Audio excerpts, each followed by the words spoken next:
Good morning. It is July 18th. It's 10 o'clock. We call this meeting to order with all three county commissioners here. I ask that you rise for a moment of silent meditation, and then we'll pledge to the flag.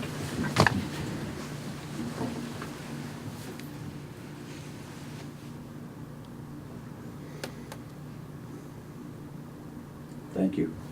I pledge allegiance to the flag of the United States of America and to the republic for which it stands, one nation, under God, indivisible, with liberty and justice for all. Good morning. The sun's out, and can start with consents and approvals from our illustrious county administrator. Oh, wow.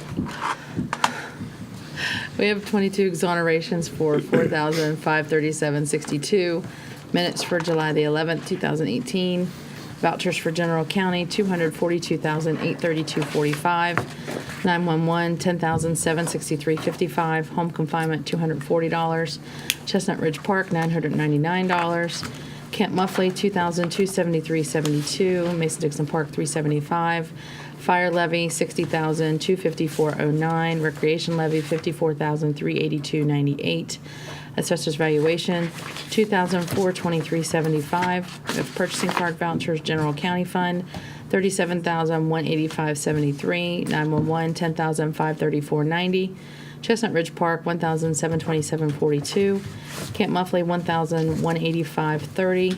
Assessor's valuation, $868.49 for a voucher total of $426,046.38. We have position vacancies for boards and authorities, the Western Board of Zoning Appeals, Planning Commission, the River Road Public Service District, the Mon County Development Authority, and the Mon County Building Commission. Fiduciary orders for July 18th, 2018, and the file status report for Fiduciary Commissioner George Armistead. Move for approval. Second. Been properly moved in second. All those in favor say aye. Aye. Okay. Introduction of new employees. We have Perry Palmer. He's not coming up. His employee was a transfer from part-time to full-time. Okay, then that's. But he did submit a letter to me. William Gum, transport to full-time. So do we need a motion? Yes. Move for approval. Second. Proper move in second. All those in favor say aye. Aye. Aye. County clerk, but I know you're going to do it for her.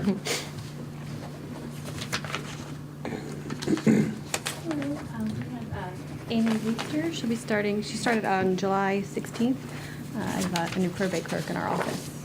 Move for approval. Second. Proper moved in second. All those in favor say aye. Aye. Welcome. Thank you. Thank you for joining us. We have, is Kat here? Did She's supposed to be. We do have, did she submit a letter? Not technically, no. Okay, so how about if I just hold that, see if she shows up? And we have Misty. We have a couple people here.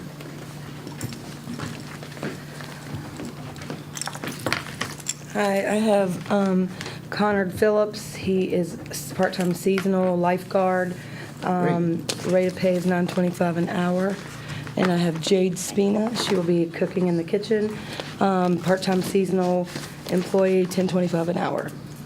Move for approval. Second. Proper move in second. All those in favor say aye. Aye. Thank Welcome. you. And I want to say, Misty, that meal was amazing. I'm And glad I you want to tell enjoyed you that, I didn't get a chance to tell you that, but we, three of us were there, and the food was excellent. I'm glad you liked it. Thank you. Is there any other? Perry Christopher. Your prosecuting attorney's here. Oh, I can't see. I'm sorry. You were hiding purposely behind the post. And making I was. faces at me. Exactly. That's what I'd True be story. doing. Yeah. We have to introduce to you all today Kelly Straley, who's going to be a part-time administrative staff person in our office. I'm not sure anybody's been here long enough to remember this, but Kelly was in our office for about 10 years and has been gone raising a family for the last 10 years, and we've managed to drag her back in, hopefully to help with our exploding abuse and neglect Yes. and child endangerment issues. And so she brings a lot to the table because before her time at our office, she was actually with CPS, with DHHR, and so we're so thrilled to have her That's where I back. recognize her. So Move for approval? Second. Properly moved and second. All those in favor say aye. Aye. Thank you. Thank Welcome. you. Thank you. Welcome back. Is there anyone else? And Patrick from the assessor's office is also here. Oh, okay, Patrick from the assessor's office. Did we all just find money, or? It's a new fiscal year. Yeah, What new he's going to help fiscal us year. do, so hopefully. I have with me today Mr. Jeff Lowe. Jeff's going to be a real estate deputy starting in our office. He's going to replace John Larita, who is retiring in September. Oh, really? Yeah, so we Okay. brought Jeff in early so he could Thank you. start training during the tax season. Yes. Move for approval? Second. Properly moved and second. All those in favor say aye. Aye. Welcome. Thank you. Is there anyone else? I don't think Okay. so. At this time, we will have comments from the public. Please feel free to come down, state your name, where you live, and be our guest. Who would like to come forward? Good morning, Mr. Summerlin. Good morning. Morning, Commissioners. Morning. Just wanted to take a moment. I had submitted a request last week for an event that you may have heard about coming up here in the next 7 days here in Montague County. My name is Jamie Summerlin. I live here in Mon County. I am the event director. I wear many hats, but today I'm wearing the hat as the event director manager for the 14th Annual Mountain Fest Motorcycle Rally. That event starts on July 26th. It happens out at Mountain Park. This year, as we increased ticket sales last year for a great event, it's grown here every single year. This year, we're about 30% up on ticket sales from last year's sales that we had. So that bodes, well for the event and for the park, as the organization itself over the past 13 years has donated almost to the tune of $1 million to nonprofits, the park included. They're in the area to give back to the community in the way that they've seen fit. Started as a vision, it's grown, and now here we are getting ready to put on probably the biggest rally that we've had in the area since it started. The growth out of the park, I know you guys are fully aware of, and we're a victim of our own success due to the success that we have had at the park. We've lost a few things. We've had the campground up on the mountain that we're now fortunate to have the aquatic and track facility going into, so we've lost that up there. So we've had to make some adjustments with people, getting them camping areas and things here in the area last year, and Susan Riddle from the Convention and Visitors Bureau can attest to the numbers much better than I on a lot of the details, but we're going to be, last year was about 94% occupancy on our hotels in the area, and we're pushing those numbers dramatically right now as well. So it's good for the area as a whole. One of the challenges that we have with that, with the event, is especially raising its head this year, is the amount of traffic that we're going to incur with the event. We have been fortunate to work with some great law enforcement personnel over the years. Our first priority is to keep everyone safe, get everybody in and out safely, and then on the property itself, as we'll have thousands upon thousands of people at the event watching the concerts. This year you may have heard Montgomery Gentry Thursday night, Bret Michaels on Friday, and the Supergroup Alabama on Saturday. So it's going to be a traffic issue, to say the least.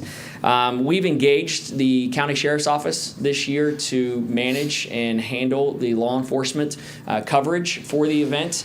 In turn, they have not only engaged the Sheriff's Office, but other law enforcement offices in the area to assist with that, because it takes a massive amount of law enforcement, not only to deal with on-property safety and security, but also traffic management outside of the park and on the interstate. And this year, with the construction going on 79 coming southbound out of Pennsylvania, we know there's going to be some issues. We met with Department of Highways, we met with law enforcement. We've already discussed a lot of these, but it's something that we need to be aware of and manage.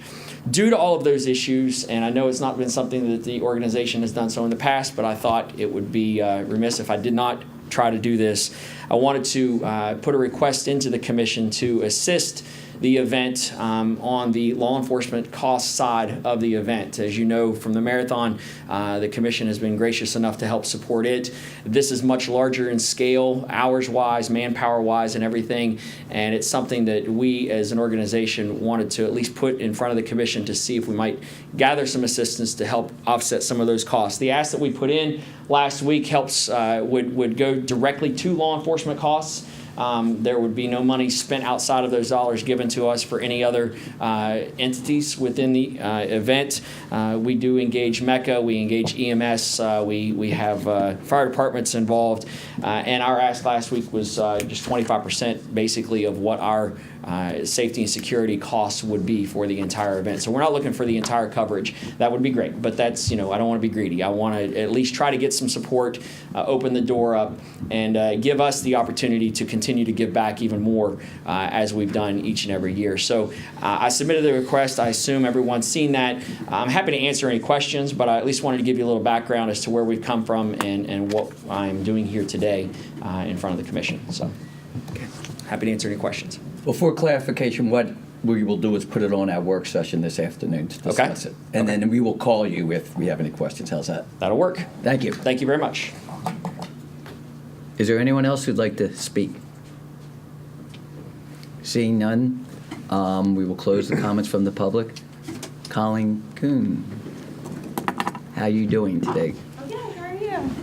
We got a lot of grants? Just two. Good. Both requests for reimbursements. The first Okay. one's the Governor's Highway Safety Program in the amount of $5,813.96.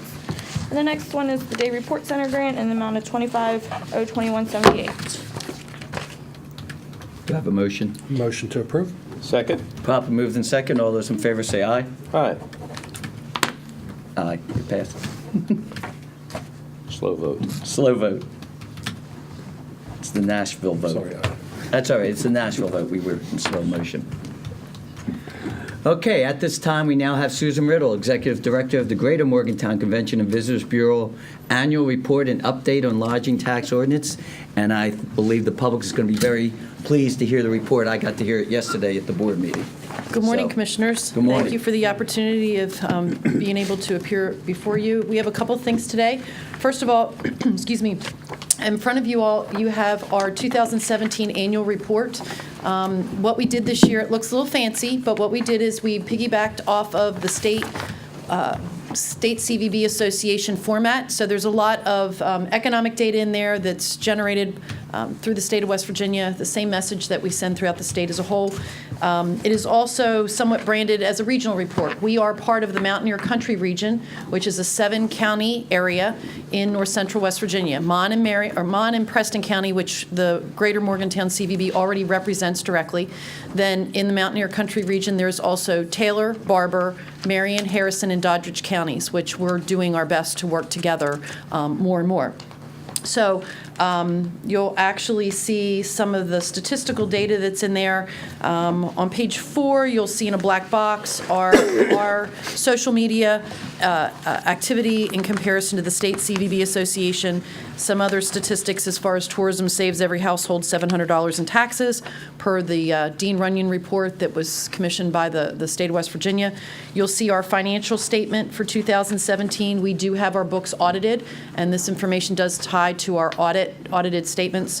Our community engagement initiatives, which they're all things that we were directly involved in 2017. Our 2018 board members. The following page shows some infographics, actually, that are some statistical summary of what we accomplished in 2017. It was a huge year for the Convention and Visitors Bureau. Our lodging, all of our statistics as it relates to lodging, occupancy, demand, revenue, all those things continue to be a positive trend. We subscribe to the STAR report, and we get it weekly as well as monthly. So if any of the commissioners are ever looking for any kind of information or you need it for any of your other partners, please let us know. Be happy to share what we can. It is a subscription, but all that information is verified through our third-party sources. Our visitor's journey, at the CVB, we're about two things. We try not to be real complicated. We're about one more night, one more dollar. Our one more night, one more dollar focus helps our entire region because, as you know, through lodging tax and the one more night, you all, out of the 6% you collect, and is remitted by the properties that collect it from our visitors. 3% of that is, or half of that, 3 of the 6% comes to the CVB, and the other half stays with the commission, as well as the other municipalities. So we're all about generating leads. We're a sales organization. It's pretty simple. We're here to sell our region. So we generate leads to engage with them and convert them to that one more night, one more dollar. The one more dollar is just not lodging tax. It's also frequenting our restaurants, our retail establishments, grocery stores, et cetera. We had a significant increase in lead generation last year of over 73%. Our statistics on our website continue to be quite impressive. It's really doing exactly what we need it to do and then some. On the back inside cover, you will see the information here per region as far as, this is also from the State Dean Runyon information. Tourism's big business. In the Mountaineer Country region as a whole, generated $418 million, earnings of $135.6 million, over 5,300 jobs, $6.065 million for local government revenue, as well as state revenue of $28.552. At the bottom in the smaller table is our numbers for our immediate area. And I noticed a typo of all things. I cannot believe the number of times that this has been reviewed. But for Vermont and Preston County, we are at 198.4 million, not billion. I would love it to be billion, but that's a little ambitious. I mean, I might be aggressive, but I'm not that aggressive. Earnings as well are at 65.5 million. Our jobs, the numbers are right. The 2,490 jobs, 2.833 million in local revenue for government, and 13.546 million for state government revenue. Then you'll see a little icon here as far as our infographic about our Mountaineer deals. What you have in front of you are tent cards that are now on display on your ledge there. We are promoting on a regional basis not only our Mountaineer deals but also events. So we're working with our other partners because, as you know, our local visitors, our local residents as well as visitors are interested. They don't see boundaries. So they're interested in what's going on and what they can do. So these tent cards are on display with our businesses, local businesses that participate in our Mountaineer Deals program, as well as at all the hotel properties, being able to share that information with our guests and visitors.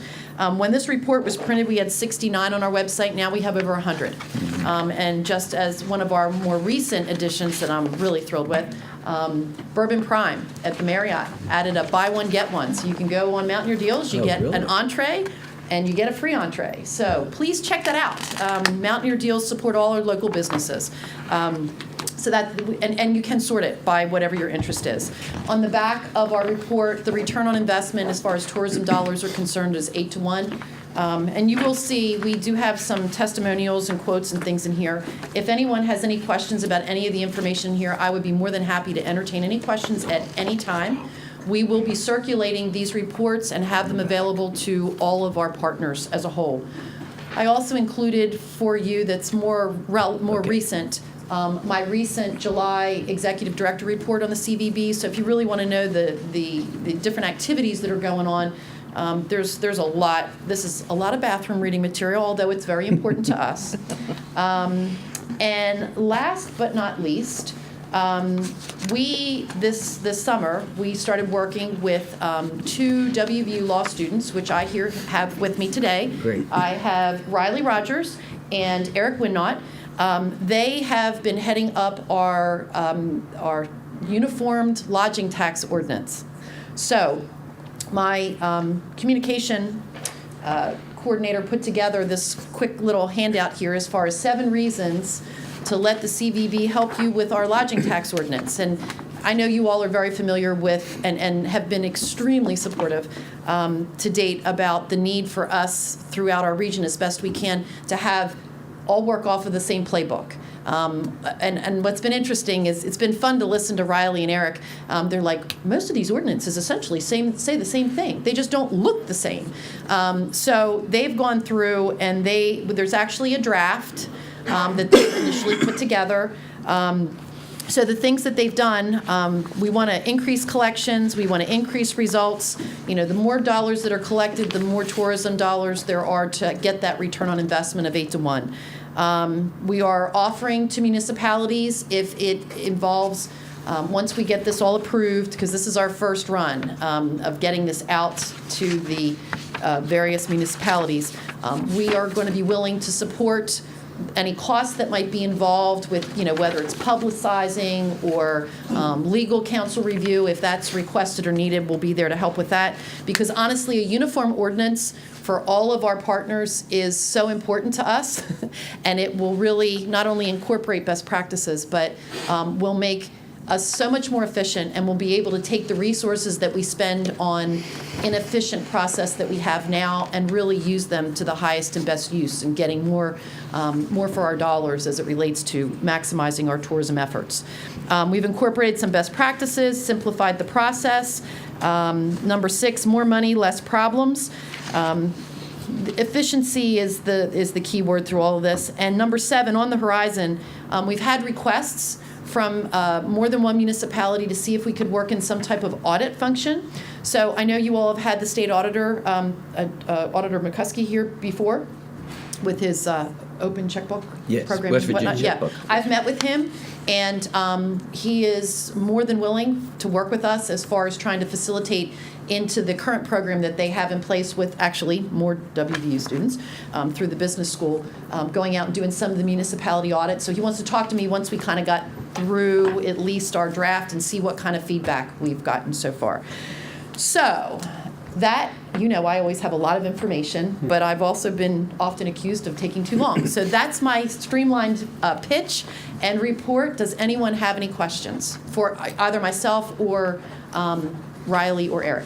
Just out of curiosity, I see that we are roughly responsible for, including Preston County, then just half of all of Mountaineer. I mean, you have 418 million and the direct spending of 198 from on and Preston. Okay. So we're basically half of the 6 counties. As yes. Is there some way to be encouraging to the other counties, or is it just in the case of something like, and not to pick on Doddridge County, a lack of facilities that would be available? Yes to both. Working with our Well, I mean, region- obviously, we have Harrison and Marion. Yeah, yes. I mean, I'm not discounting Taylor and Doddridge. No. But we know what challenges there are in Yes. terms of tourism there. Everybody's facilities and resources vary widely Yes. through that region, as you said.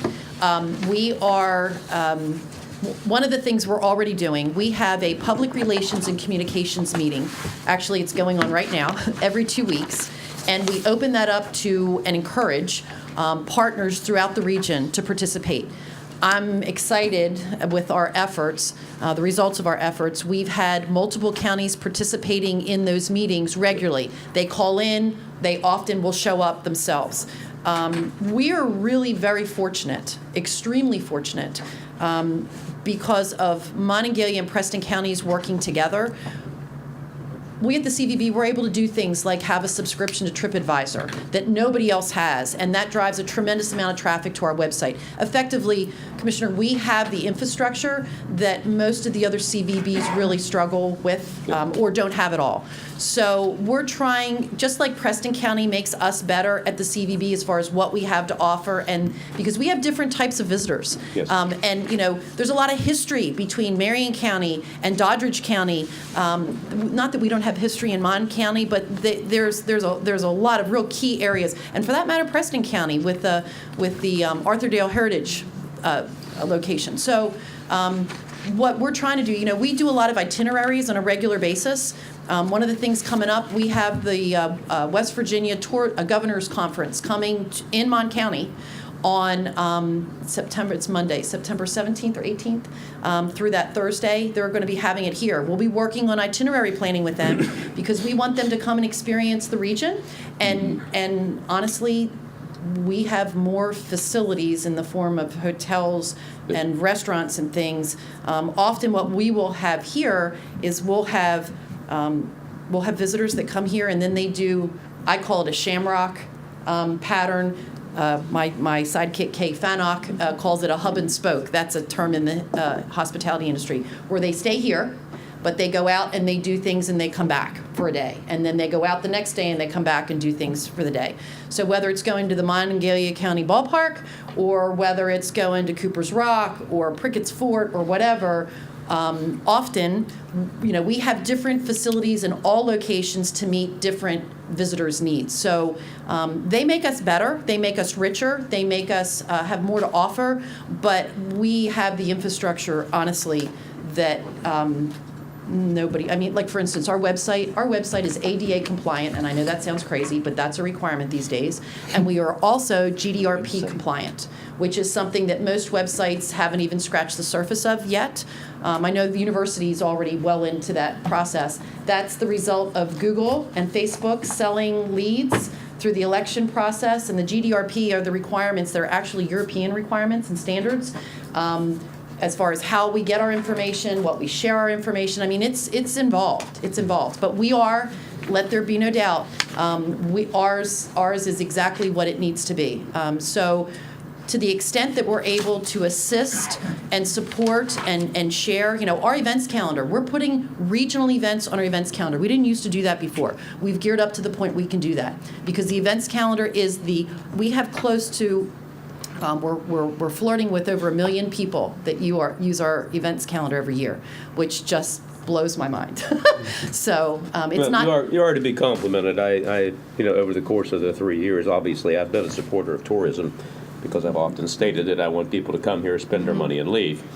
And I've seen such a vast improvement over the course of the past 3 years. I know there were some struggles, but we seem to be past a struggling time. Well, thank you. We're working hard to work with everybody. We really, truly are. So if you're interested, some of the things we're doing regionally, the Mountaineer Deals, the events calendar, we're also working on a regional star report, so we have regional data and a third-party, validation kind of a thing, not just on our local basis, but regionally.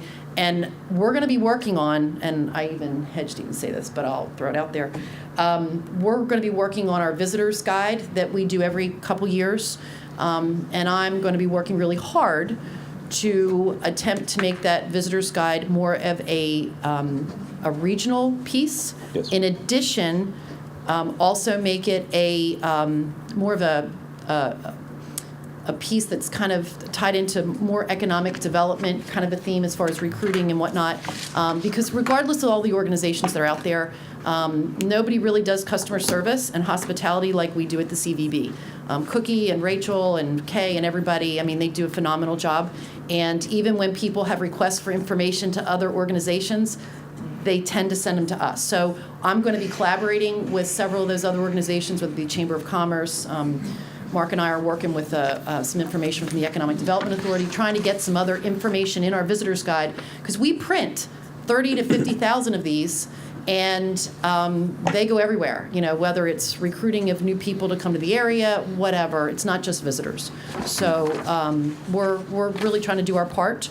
And hopefully some of that will be showcased at the Governor's Conference.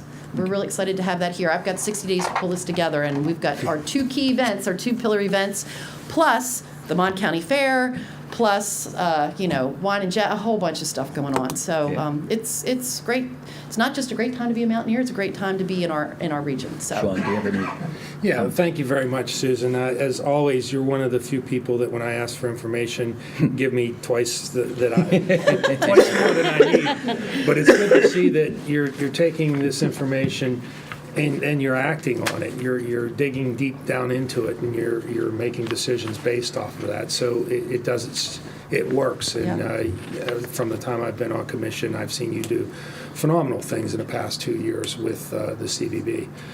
So I really appreciate your efforts, and you've got a great team, and smart person surrounds himself with a lot of good people, and I can see that, and so it's all working. Thank you very much. Thank you. I'm really interested in this heavy lift on our lodging tax uniform Well, ordinance. 'Cause it's that's been what I a was long going to time talk coming. about, and especially since. One more Go thing, ahead. though, before you go on, you mentioned the auditor. We expect to have the auditor back on August. I have to confirm with the commissioners, but we're going to have him to open up our transparency website. Oh, sweet. It's Please pretty let me much know when ready to that is. go. We just need to look at it and say, okay, we're ready. And we've already shared a couple of dates with him, and so it's I'll probably clear going my to calendar. probably be Yeah. in a couple of weeks. That'd be fabulous. Yes, absolutely. Sorry, go ahead. Oh, no, go ahead. No, as you know, the county commission has been vigilant, if that's the word we should use, about the hotel motel tax. And I want to thank, since Perry Christopher's here, I do want to thank her to pass on to Phil. He has been amazing on this issue. Just for the general record, Ramada Inn was sold, and we are negotiating to try and get some of the taxes back.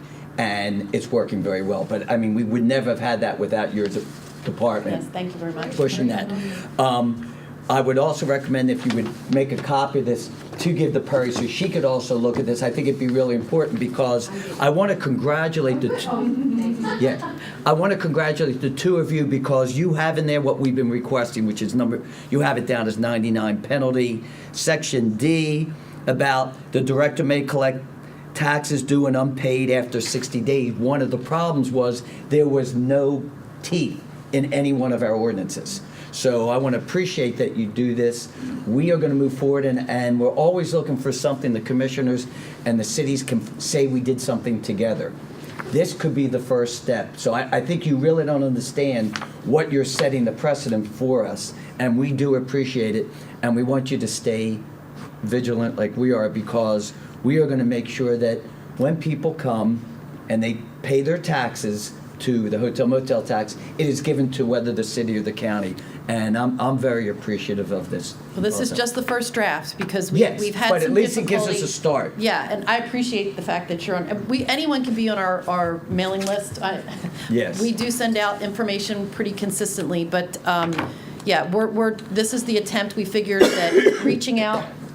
Riley and Eric reaching out themselves, we didn't get the results that we really were wanting. And it's a busy time. People are on vacation, and it's difficult. So we decided we would incorporate it into our presentation and then follow up with everyone. And hopefully, our first one was actually Monday night. We were in Westover. I think there was something in the newspaper about it today. Yes. And Wasn't negative either. no, and Mayor Johnson was awesome. I mean, they listen, they understand. Everybody does. It's. We're always trying to work smarter, not harder. And there's so many areas, and this would be a fabulous one, because although our lodging tax this year throughout the region, our receipts are up significantly over what we expected.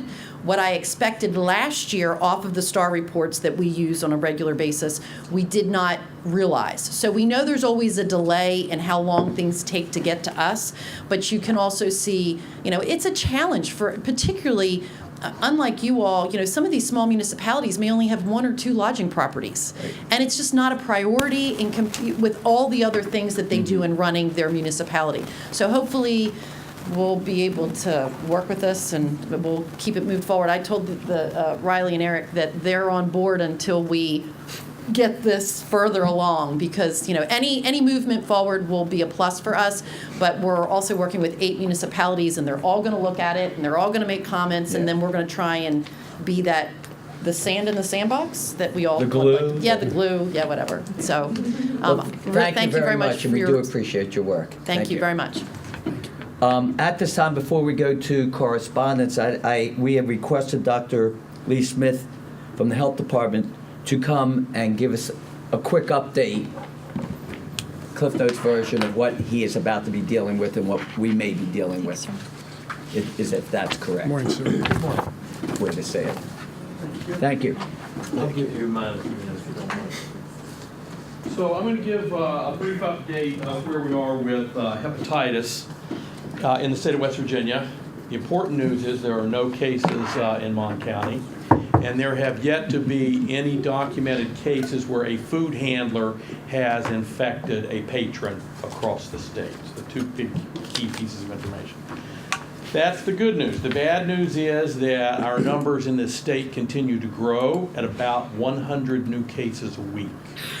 Wow. And we just crossed 542 when I looked at the information today.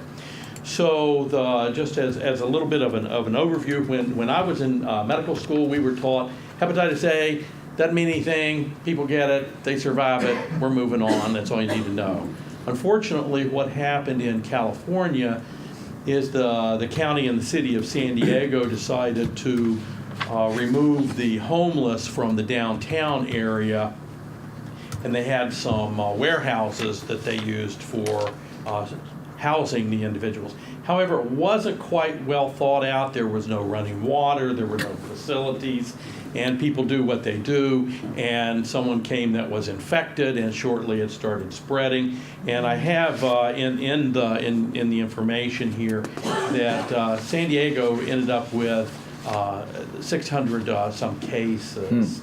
Unfortunately, because the homeless have a high incidence of IV drug use with them, and they carry other medical conditions for which they don't access health care, we started seeing a lot of mortality, and it's about 3.5% to 4% of these individuals died.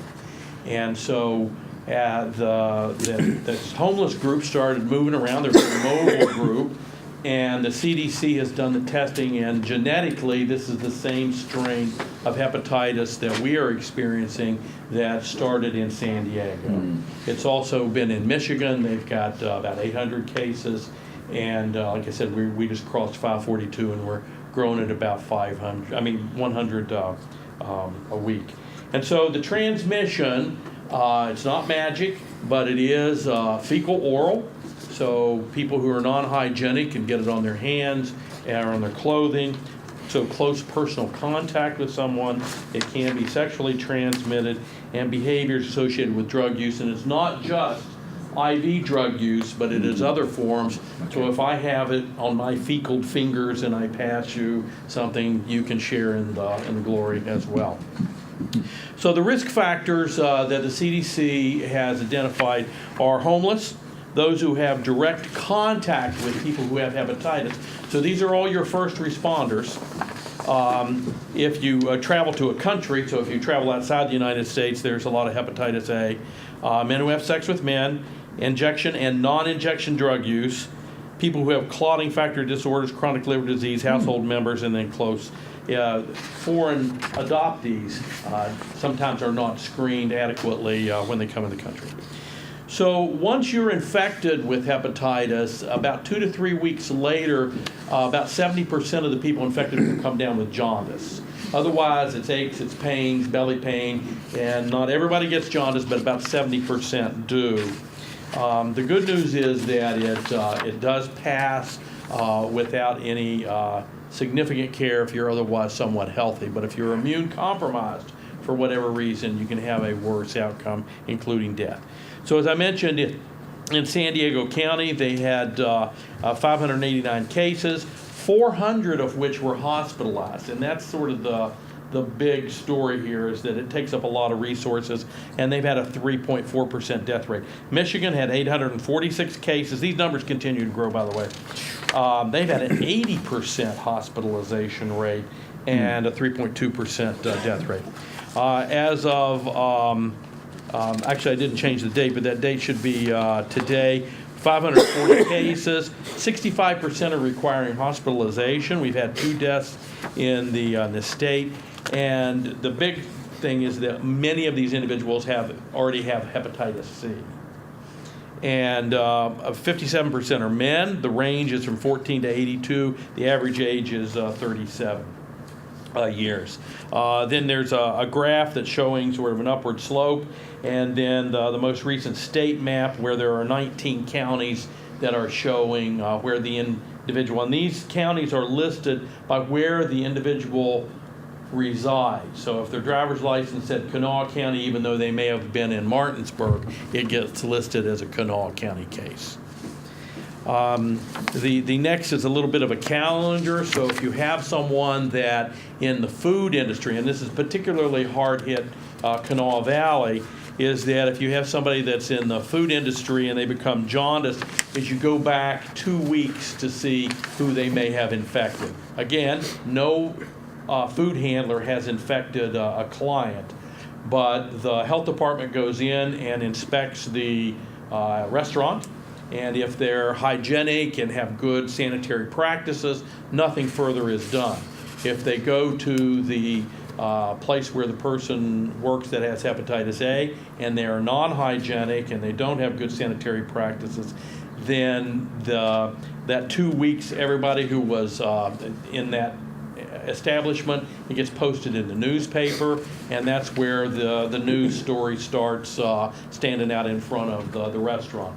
The McDonald's down there says that he has lost $50,000 a week in revenues following the one individual that was infected, although Yeah, no one yeah. else, none of the clients are infected and none of the coworkers.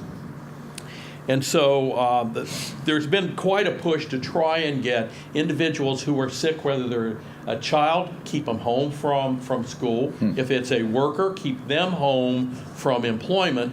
But if you're homeless and work intermittently, flipping burgers might be the only job you get. You're recently incarcerated, that might be the only type of job. These people live from paycheck to paycheck, and getting them to take time off is a bit of a challenge. The mayor of San Diego said that the way that they were able to turn their situation around was the three things that are bolded there: sanitation, hygiene, and immunization. And so they began to increase the utilization of the hygiene and sanitation, and post all of this wherever they could. And then they had a massive immunization campaign throughout. Right now, the CDC and the ACIP, which is the Advisory Committee on Immunization, their current recommendations, although this may be subject to change given we're in the middle of a national outbreak. All children at age 1 get hepatitis A vaccine. All persons at increased risk of infection, and we went over the list of who was at increased infection. And then people who already have pre-existing medical conditions. And then the CD threw in any person wishing to obtain immunity. And the reason that that's in there is if you're an IV drug abuser and you want to get vaccinated, then you don't have to admit that you have a problem, and yet you can still get that.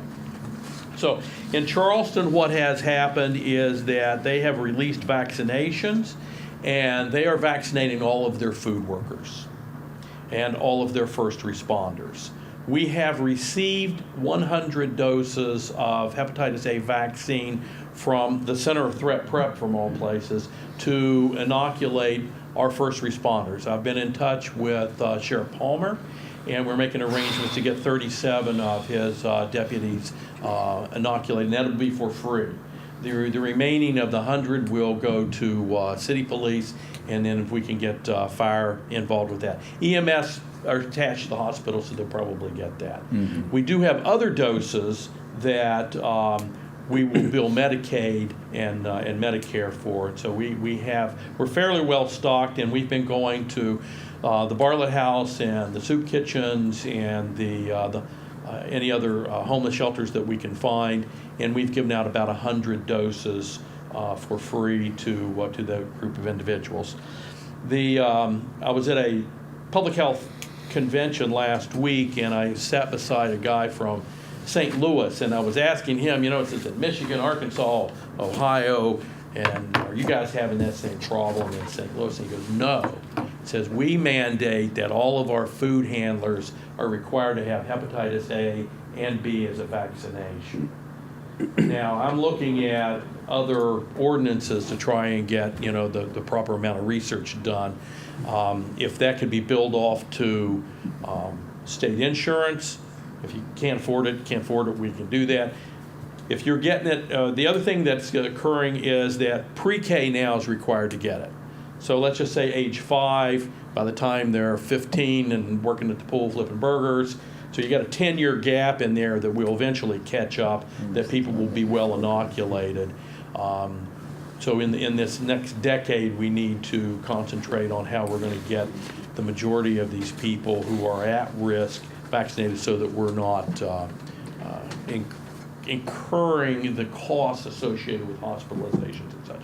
The last thing, and I'll leave for your recommendation, and I brought this up to Mayor Koecki in a personal meeting, and then in front of the city, is that we know that hygiene, sanitation, and vaccination work. That's a three-legged stool that we have.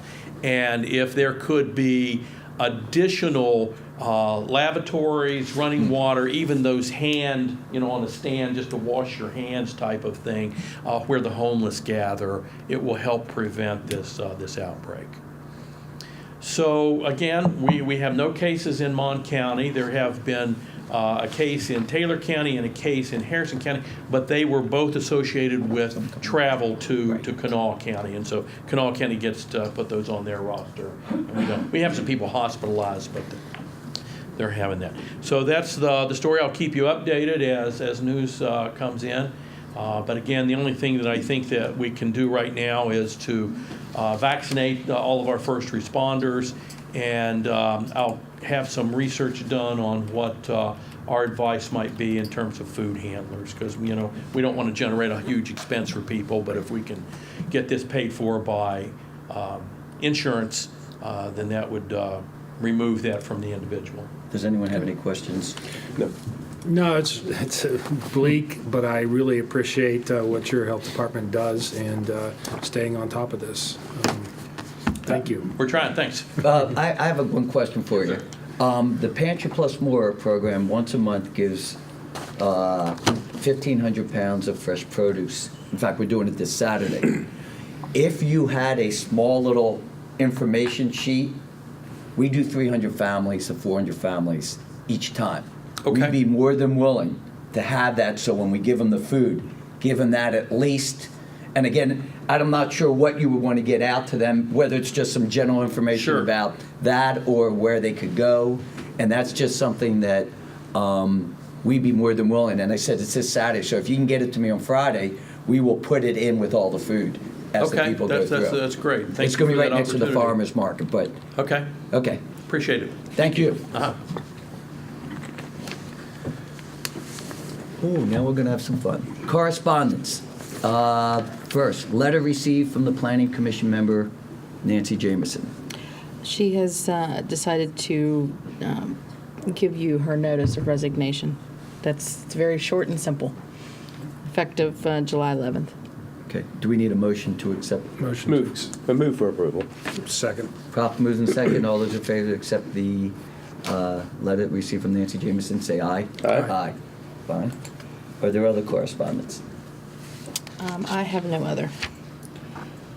Well, there's one correspondence I forwarded via email last Thursday. I received an email from Deputy Mayor Brzaitis, which I'm forwarding to council to see how we need to respond. So I just wanted to make sure that was on the record. Okay.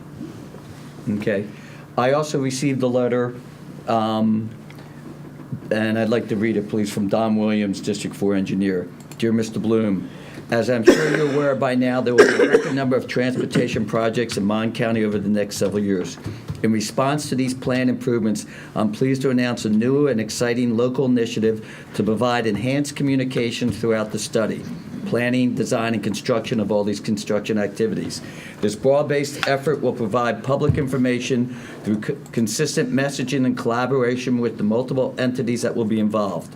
To make this collaborative process a success, I have formed a 12-member public engagement stakeholder group that will effectively serve as an advisory committee to assist WVDOH with overseeing this effort. I have attached a document giving some overview of this committee. The group will consist of representatives of the general public, business, education, and officials from all the government levels. Moreover, I firmly believe that having a geographical diversity across the county is a critical element to this group.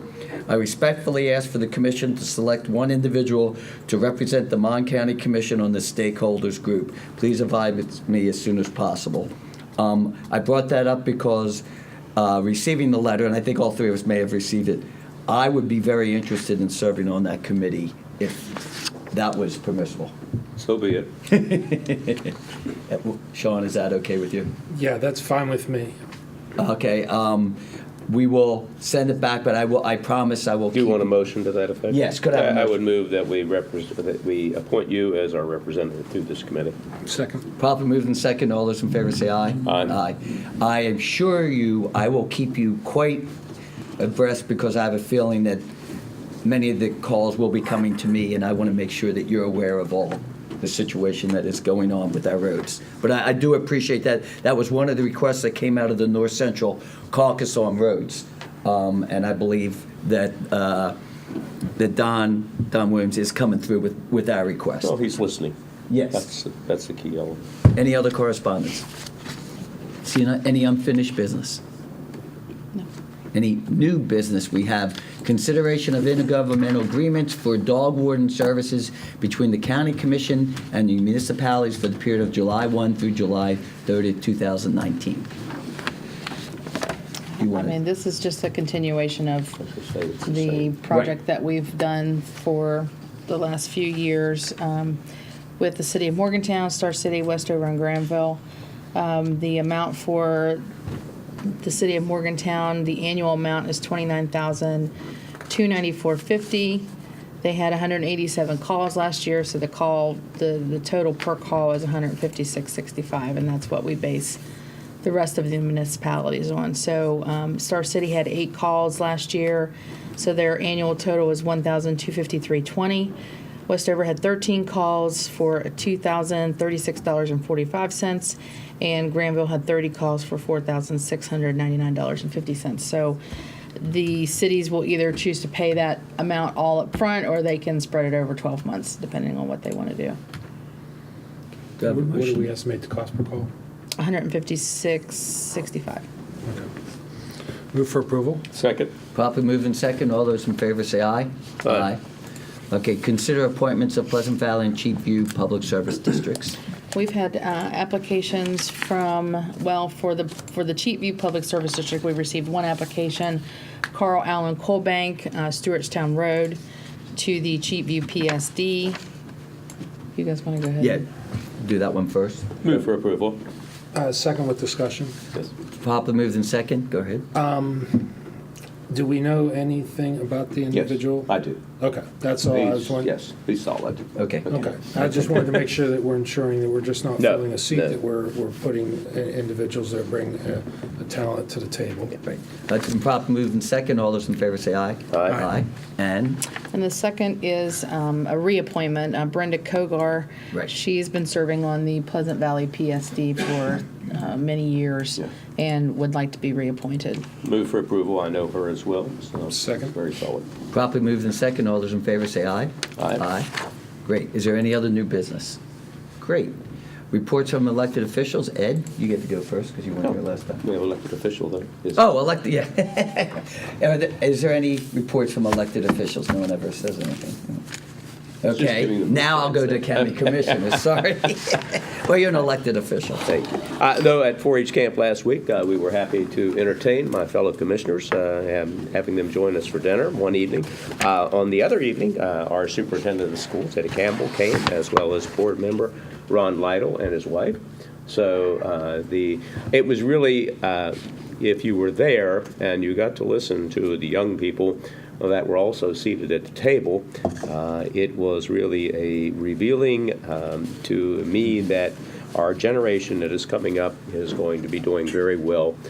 They are being very well instructed in what's going on relative to life and living, and I'm very happy to say that.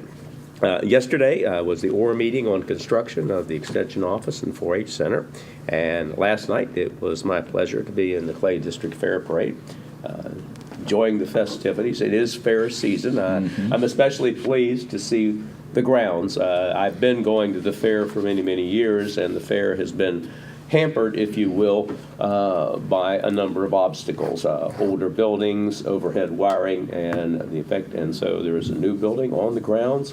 It really looks great. It's clean. So I would urge everybody. The fair is coming up for Battelle, and then Mon County after that in the successive weeks, as well as Fireman's Fair. So please, it's fair season. Go and enjoy. And Saturday is Kids Day in downtown Morgantown, and I will be there with my 4-H club. So I encourage everybody to bring your children downtown and have a good time in downtown Morgantown. Thank you.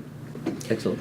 Last Thursday, we had the Red Team meeting. This is probably one of our longest Red Team meetings. The Development Authority meeting in the afternoon was postponed due to lack of a quorum, so we ended up meeting for about 3 hours, and those meetings usually only take about 2 hours. So there's not a lot to report, but we're making a lot of progress in trying to move forward on that very important project.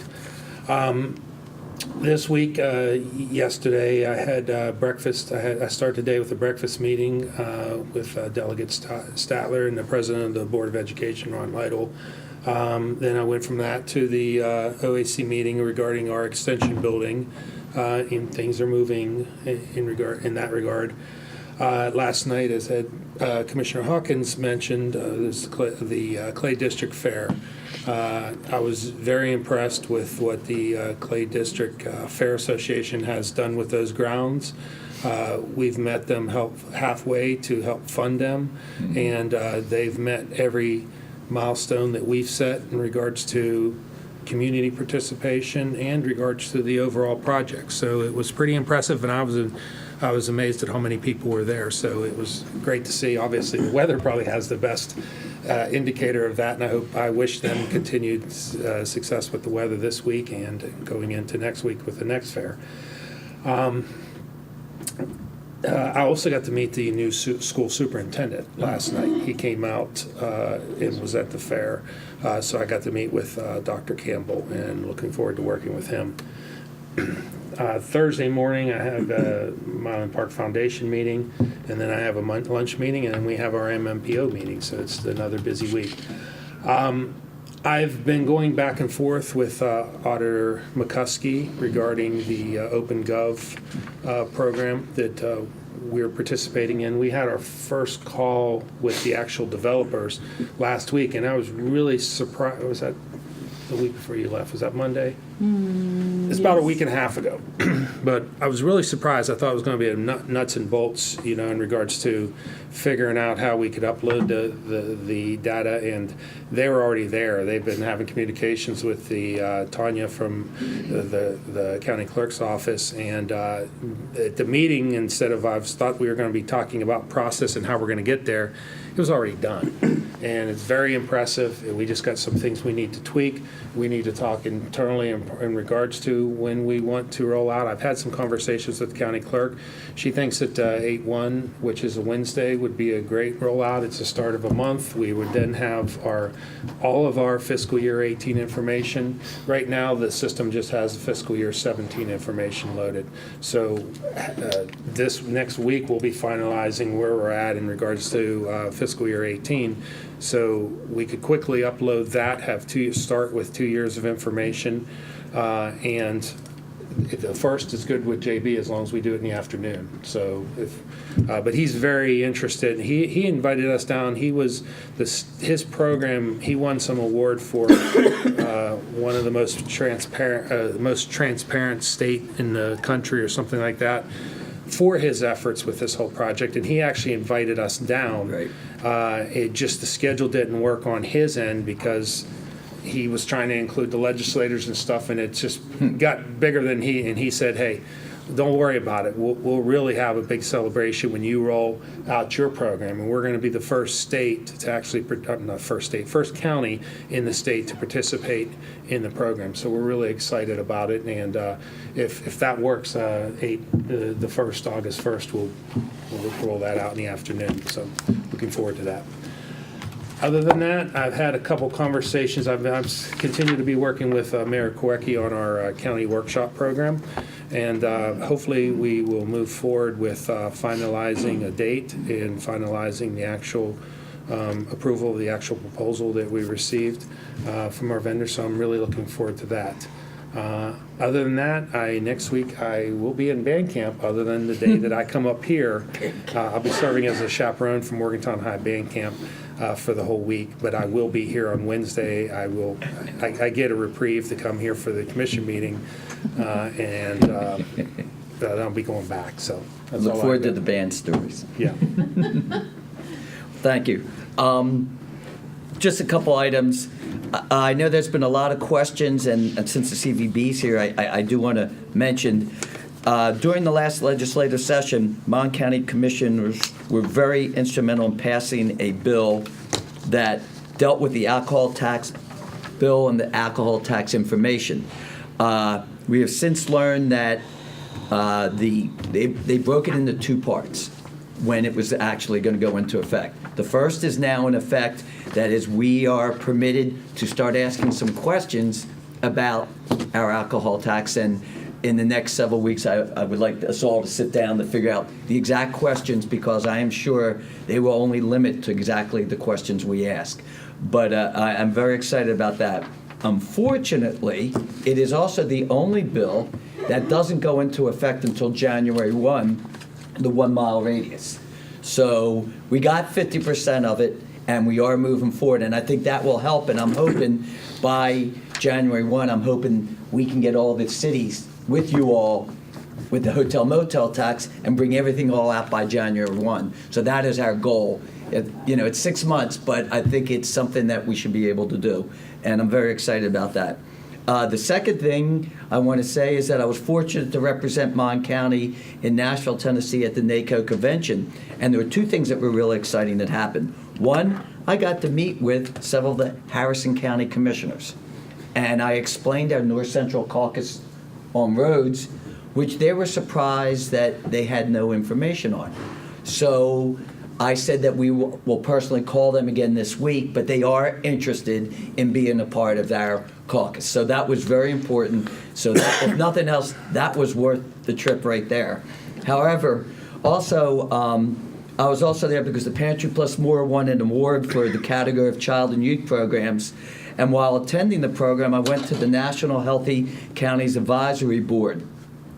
It appears that there are two major areas that the national group is requesting, which is data collection and collaboration.